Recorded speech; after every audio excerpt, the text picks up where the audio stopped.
Hello and welcome to a very good social media podcast where we try to live up to that name every day. I'm your host, Zach Elia. Let's get into it.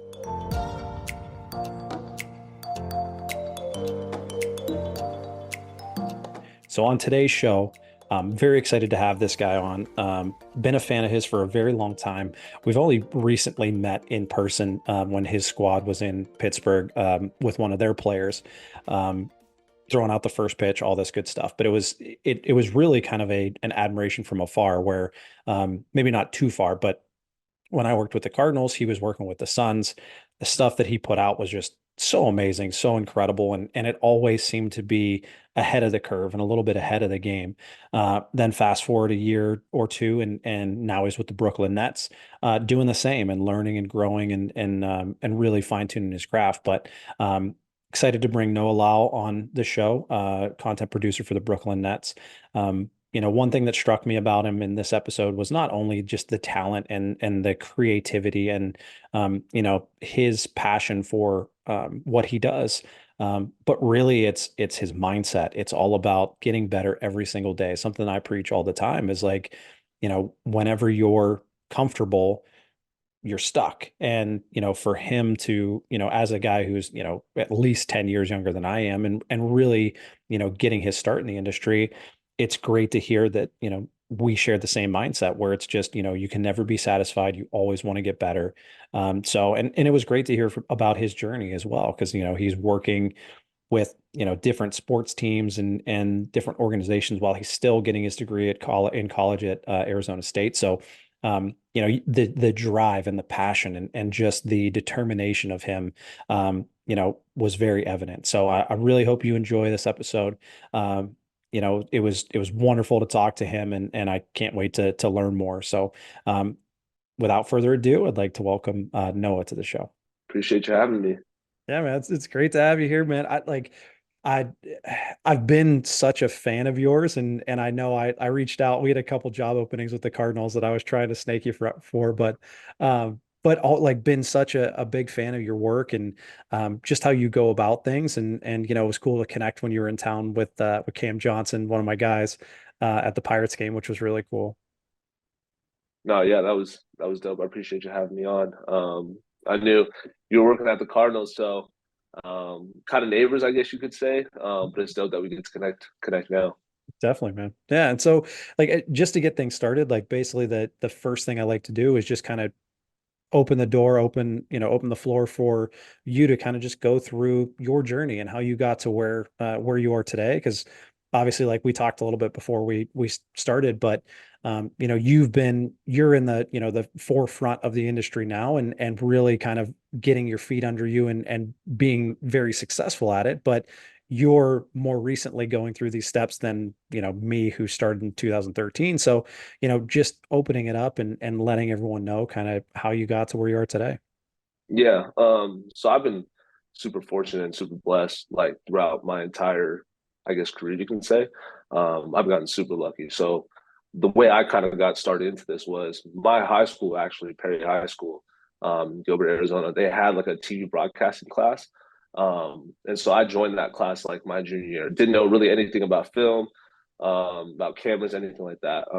So I joined that class, and we would stream our high school games. So we streamed football, we streamed basketball, women's soccer, and so that's how I kind of got into it. And then went into the Cronkite School at ASU.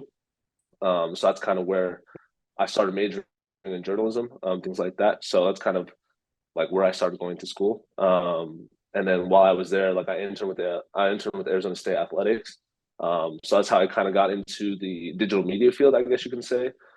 Had some really good people throughout the way. Daniel Kwan, that's my guy. We worked together at ASU. Then I went off to the Diamondbacks for a little bit. That was only about like a 4 month span due to COVID.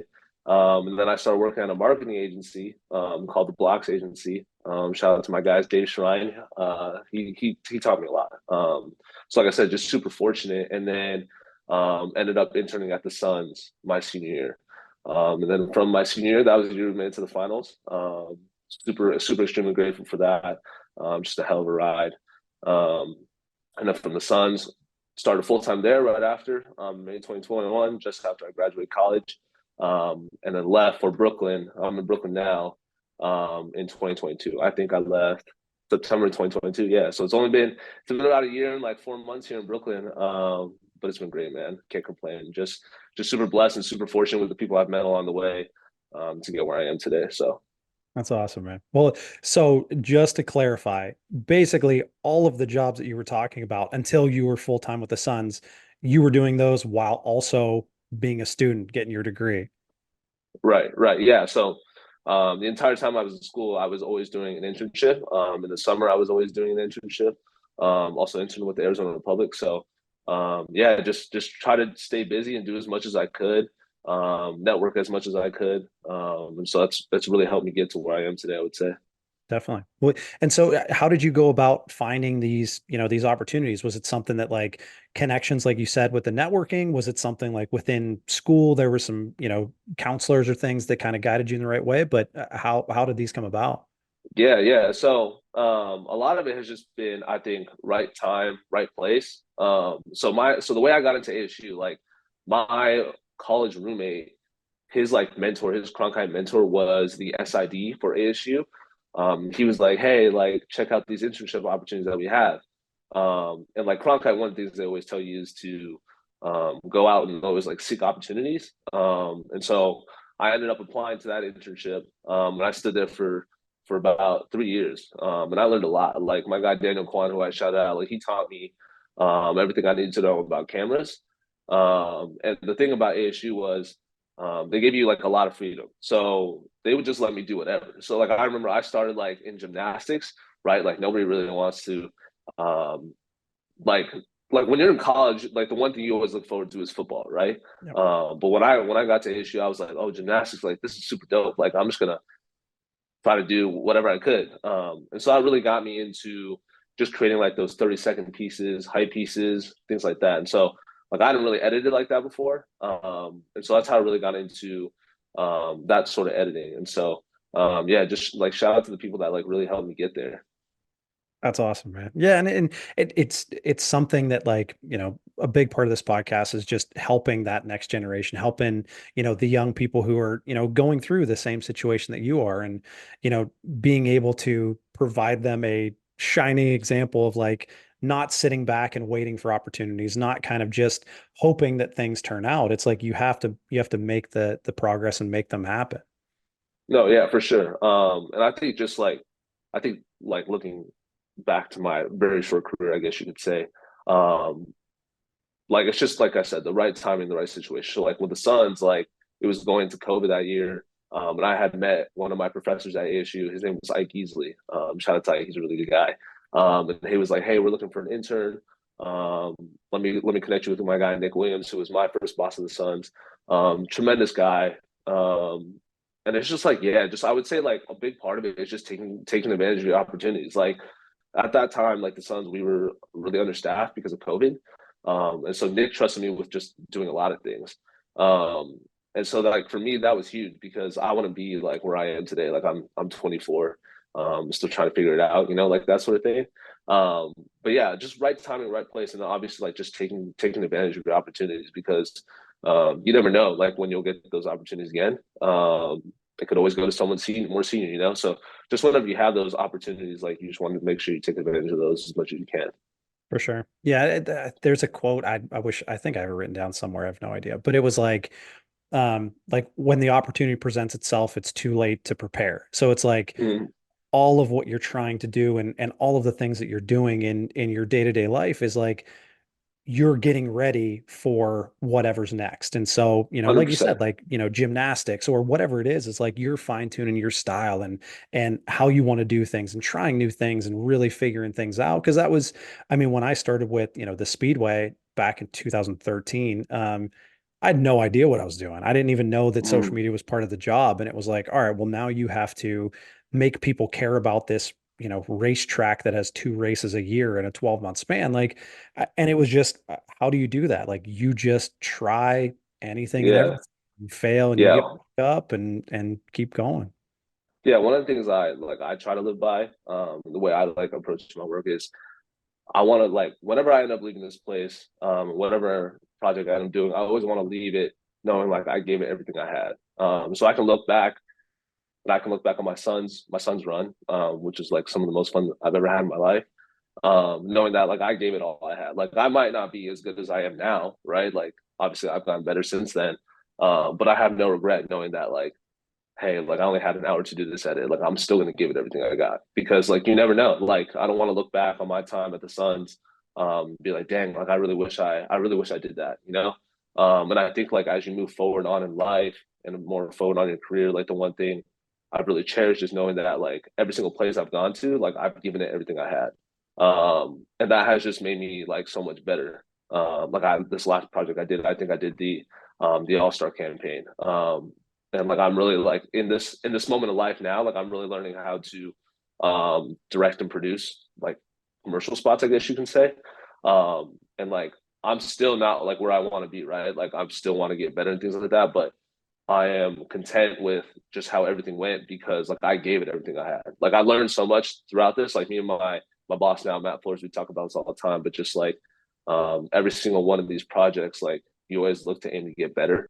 And I think a lot of that comes from just the mindset, like, hey, I'm gonna give this everything I got. Like I don't know how it's gonna turn out, you know, like I'll figure it out as we go, but I'm just gonna give it everything I got. So that's a big thing that I really just try to stick by.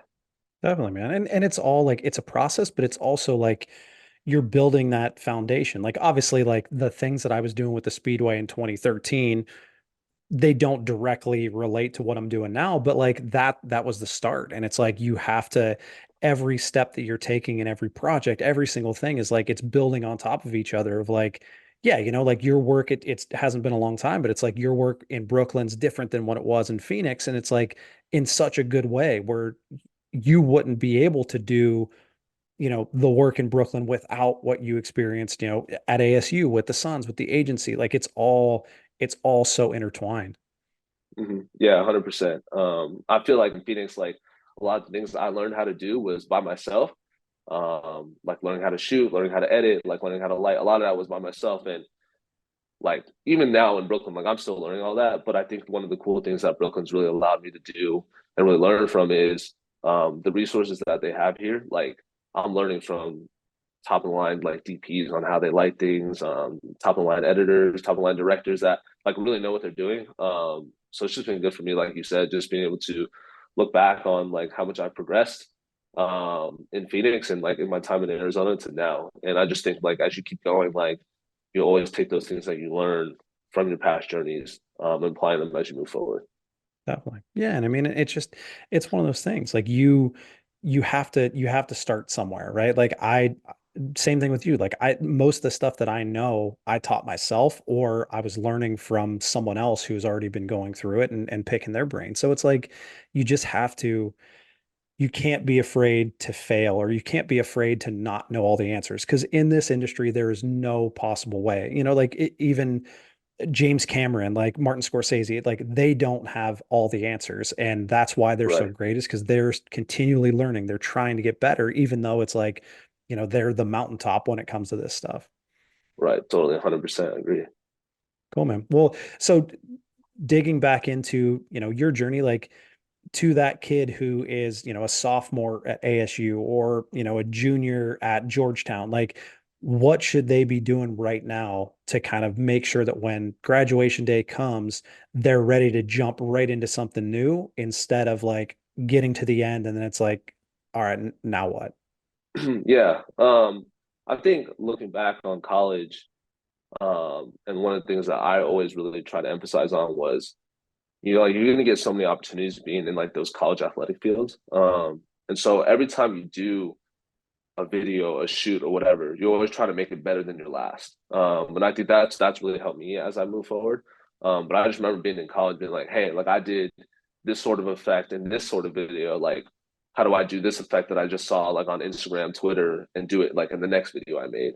And I just think that like really helps set you up for when you go into the professional field because especially now, like there's so many young talented kids out there, like for real, like the talent is unreal. And so I just think like, yeah, just having that mindset of like, hey, like I did this in this last video, like I know how to do this now. Like, how do I build upon like this next video that I do? And I just think that's a really good way to really set yourself up in the future. And then if you want to talk about it in like technical ways, like having a reel, like having a minute 30 reel, to show people that when you're applying for those jobs, like that definitely helps. So yeah, just building upon those pieces that you make and then just making a reel, like I think you'll be set up for success in the future. And then I guess one thing I don't want to leave out is asking people who you really respect and really admire for advice. Like still to this day, like Sean Deloney, like we talk about him, like that's my guy. And I'll still go back to him and ask him like, hey, what do you think about this? Because he's the GOAT. So like for me, it's just like, hey, what do you think about this? Like, what do you think I can do better? Um, and Sean's so funny because he's so humble, but like he'll just be like he'll show me like different things and be like, hey, what do you think about this? What do you think about that? So it's still good, like to this day, just like having those people that you really respect and really admire their work to give you like that sort of feedback. And being in Brooklyn, like I've met a ton of people here that have really helped me with that too. I guess I feel like I'm shouting out so many people, but like for real, like I wouldn't be here without like the people that I have in my corner. Like Tony J, who's a DP that I've met, like being out here, like he's been so great with just helping me like learn the technical side of things, but also being like showing me the process of how like these things really work. And so yeah, just like having those people as well to really help you, I guess, give you feedback on certain things.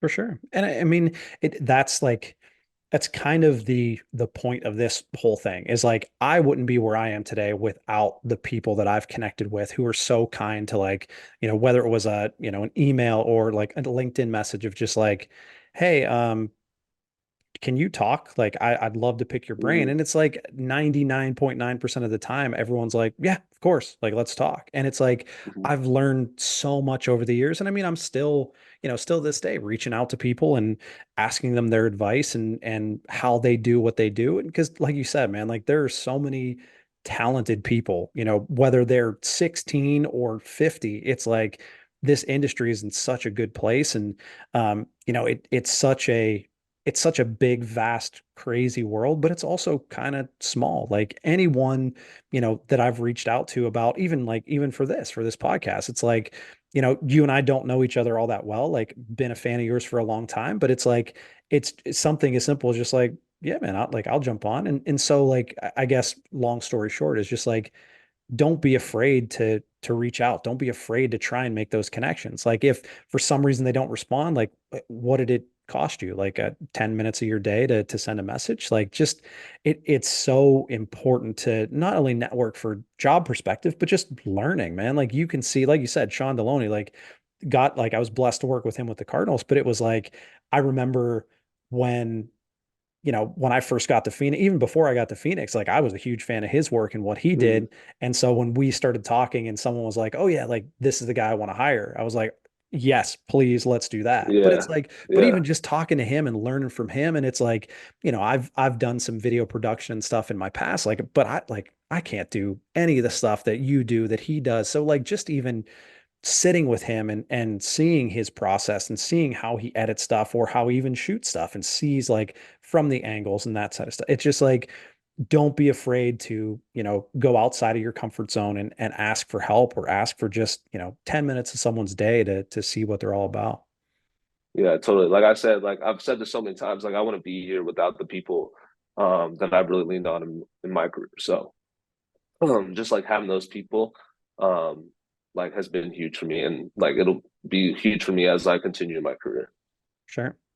Well, yeah. So going into more of kind of the strategy side, you were talking about like doing the all-star campaign, which was insane. I saw it the other day, I appreciate um, that. so going through something like that, like one of the things that I've worked with, anyone who's been on my team, anyone, interns and up, like helping them understand like what goes into, okay, we have this idea all the way to, okay, we've now posted this to the world, but all of those steps in between are what make or break that idea. So maybe, I mean, like you could use that project as an example, or just in general, really like your process from like, here's an idea to, all right, let's post this on Instagram and get the word out.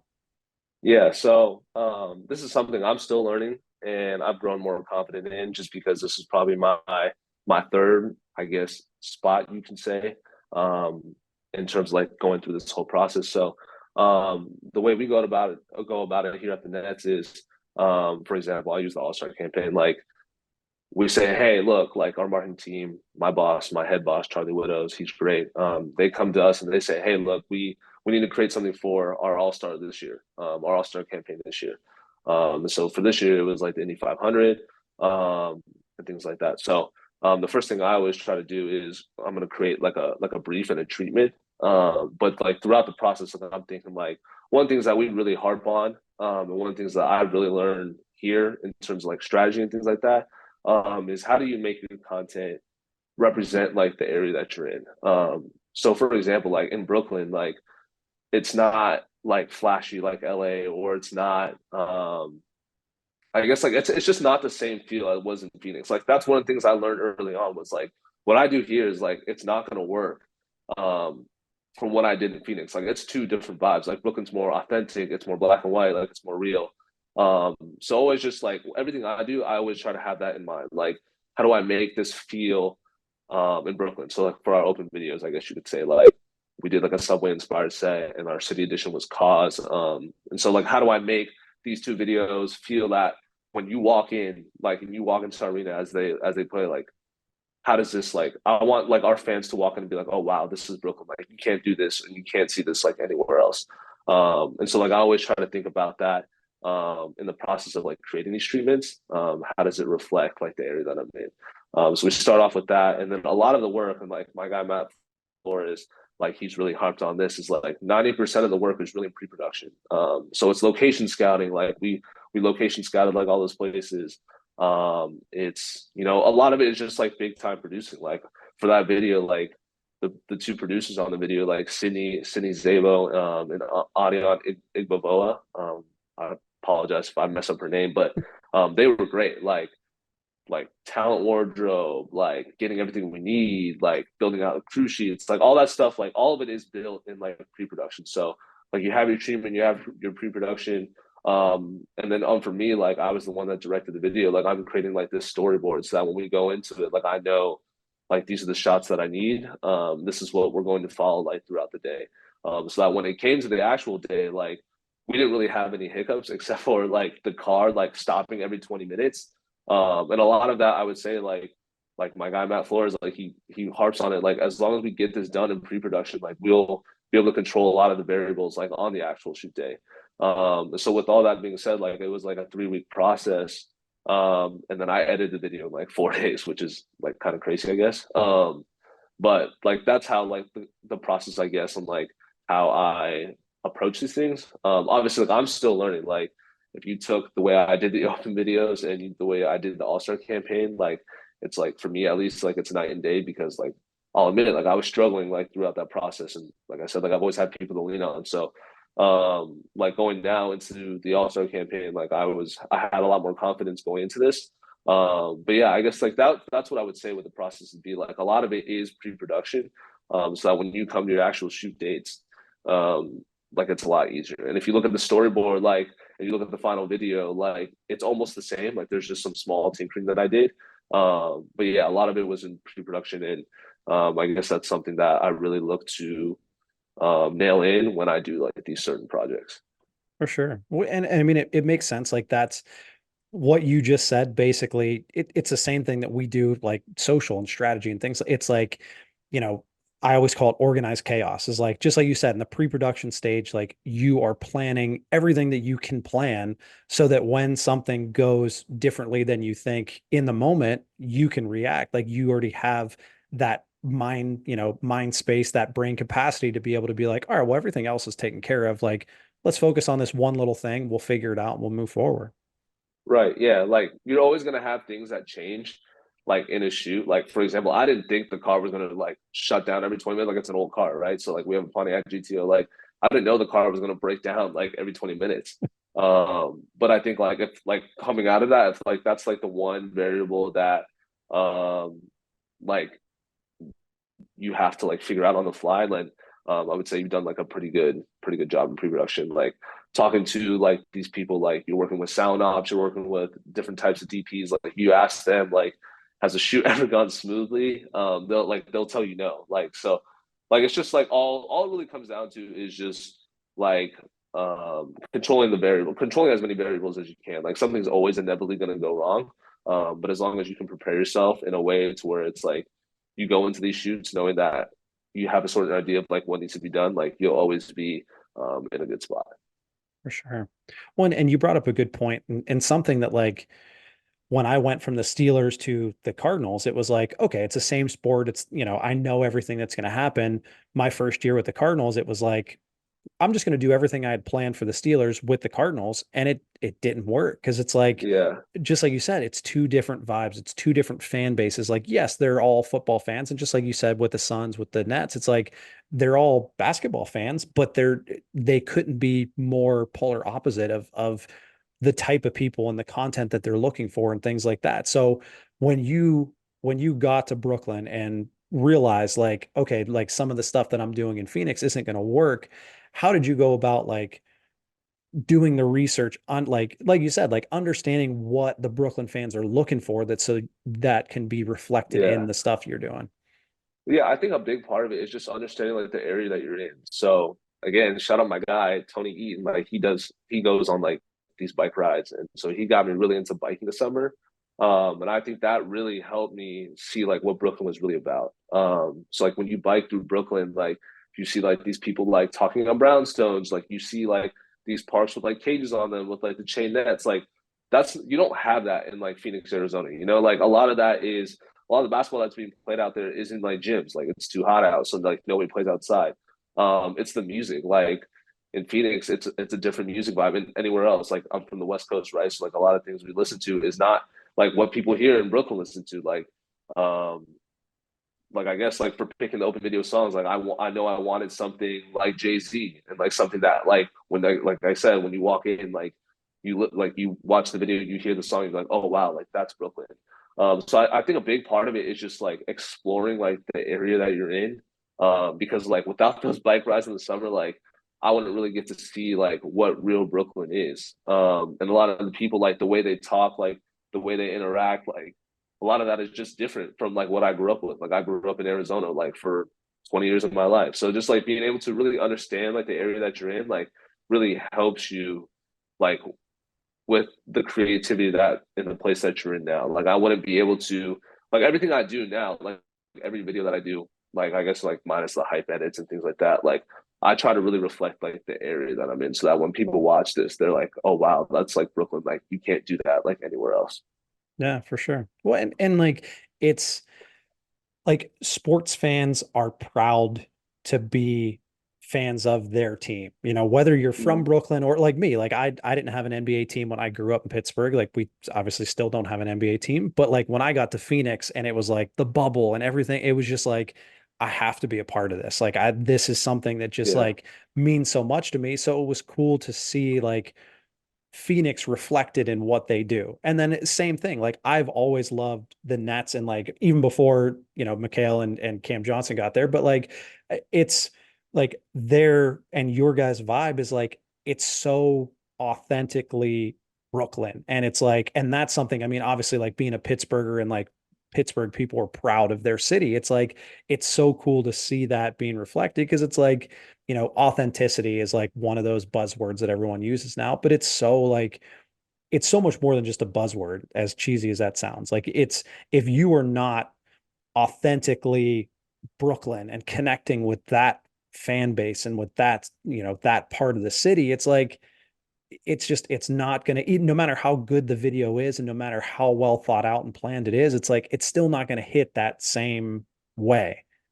Right, right. Like looking at like when you post your product on Instagram and things like that, like for me, like I'm not really looking at like the likes count or anything like that. Like the one thing I really enjoy is looking like at the comments and it's like those Brooklyn fans saying like, oh wow, like this is so Brooklyn. Like I really enjoyed this. Like those are the comments to me that like knowing like, oh wow, like I feel like I did my job in a sense because like that's something that you can't get anywhere else. Like that's something that I created and I helped create that really like reflected the area that I'm in.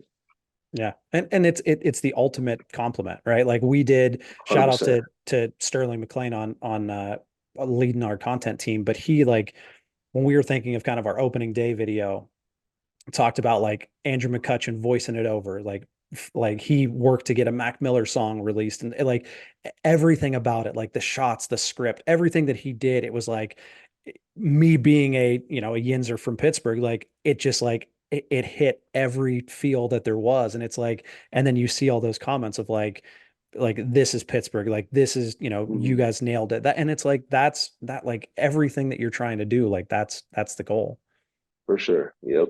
All right, so the NBA is kind of like no matter what league you work in, like the NBA is kind of seen as like that gold standard of content. It's just like it's it just seems like we talked about authenticity and things like that, and like the superstars in the NBA kind of transcend all other sports. NFL's huge, and they've done a lot of great stuff, but it's always like when you're looking for inspiration, me specifically, it's like, back when I was in the NFL, it's like, okay, we want to figure out how do we make our draft coverage better? Let's see what the Nets did. Let's see what the Pelicans did. Let's see what the Magic did. Like how do you guys feel, from a inspiration standpoint? Like, are there other teams outside of basketball that you guys look at for inspiration? Or are there, is it outside of sports? Is it, basically like who do you, as the gold standard of content, like who do you guys look for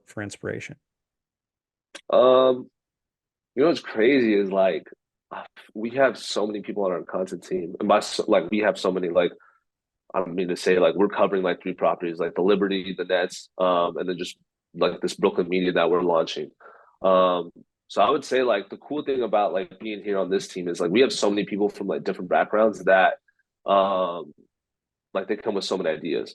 So a lot of times like I wouldn't say like we're looking at a ton of inspiration. Like a lot of it is like we just have people that come with ideas. Like our like a huge shout out to like our TikTok guy, like Manny Gomez. Like he's phenomenal. Like if you go to like the Nets TikTok, like it's hilarious. Like it's just so different than like any other like sports TikTok, I guess you would think of.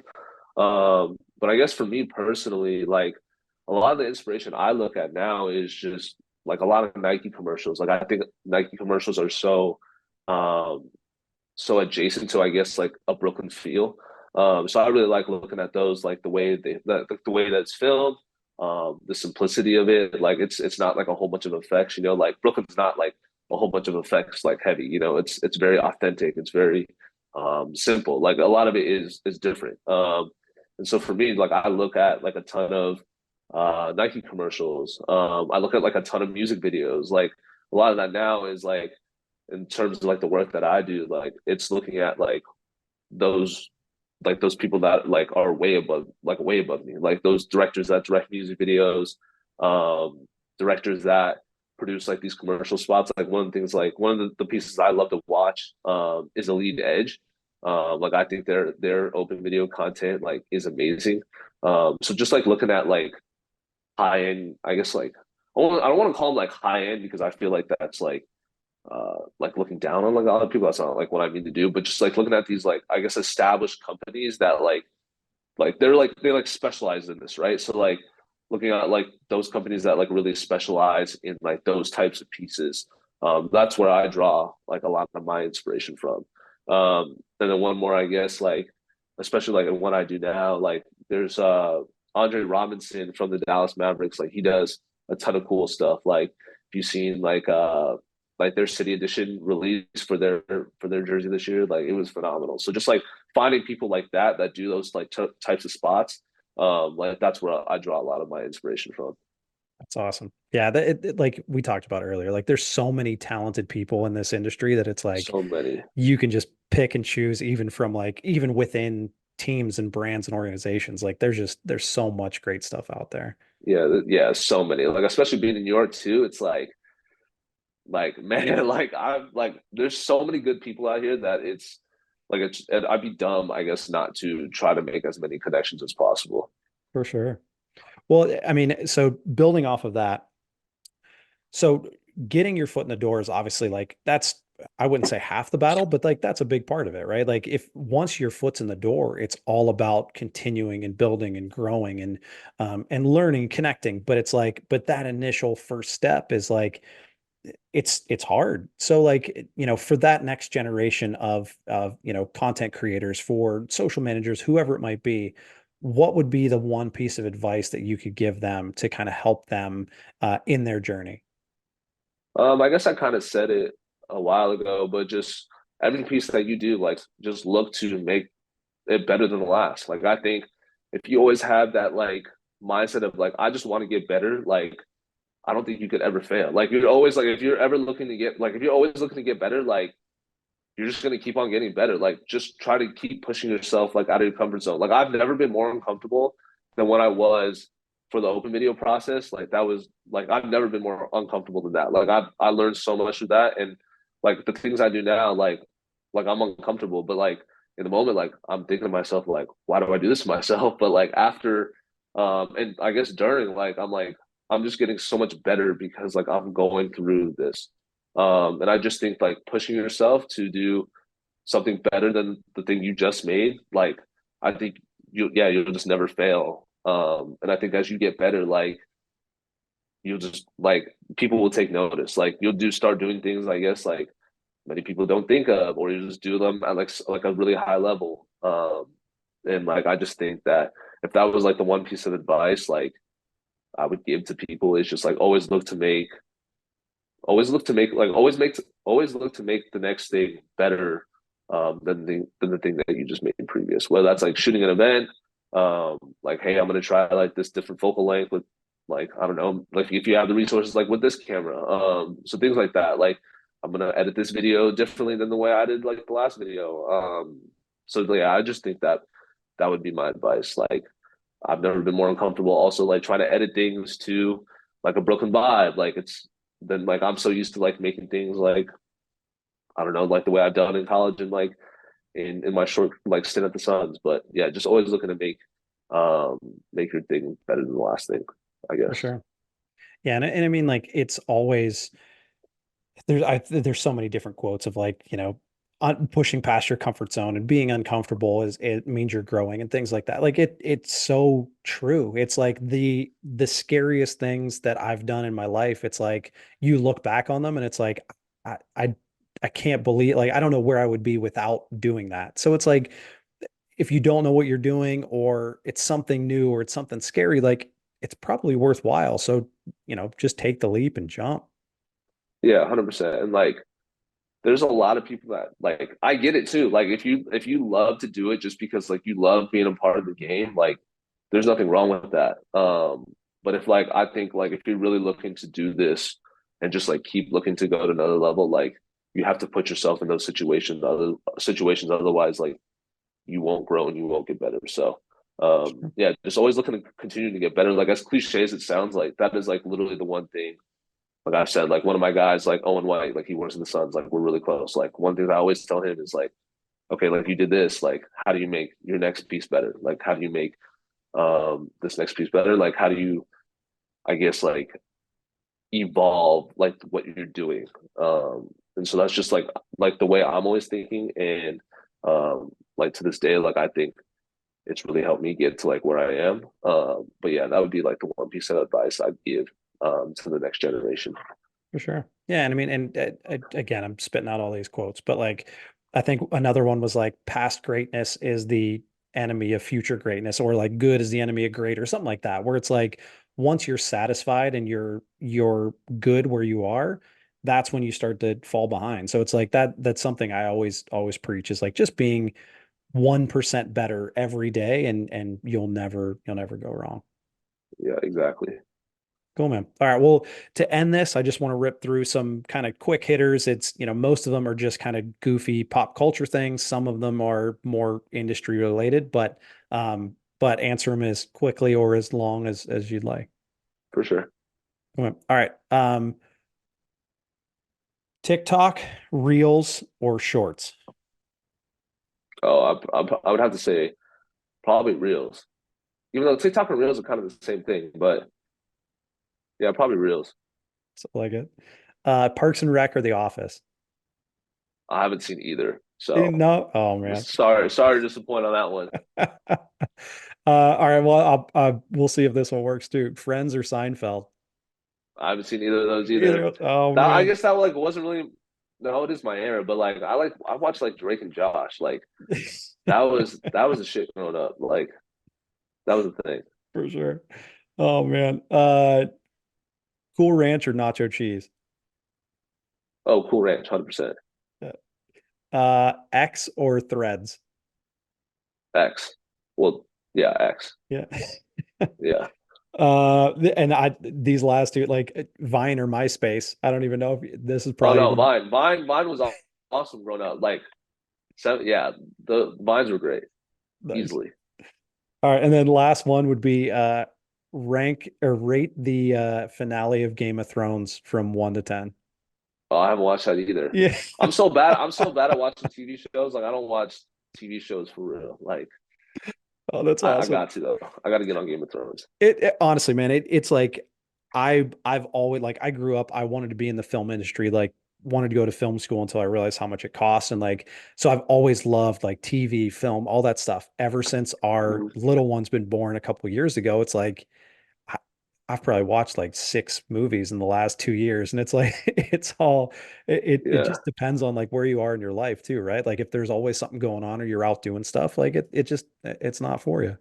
yeah. I guess like being here, like I don't know. You just like living here, like you're never inside. Like I'm barely ever out of my apartment. Like you're always out doing something. So I guess like I one of my New Year's resolutions should be just to watch more TV, I guess. Hey, So I can answer questions like yeah. these. I think you're doing all right. I wouldn't change up too much of what you're doing, so don't worry about it. I appreciate that. Cool, man. Well, I appreciate you jumping on. It's great to hear more about your journey and just your process and all of that stuff was awesome and cool to connect. But and I hope everyone else really appreciated it. And if you have any questions or comments or anything like that, obviously hit us up. But I just want to thank you again for being on the show. No, I appreciate you having me, Zach. It was awesome. Cool, man. All right, we'll see you guys next time.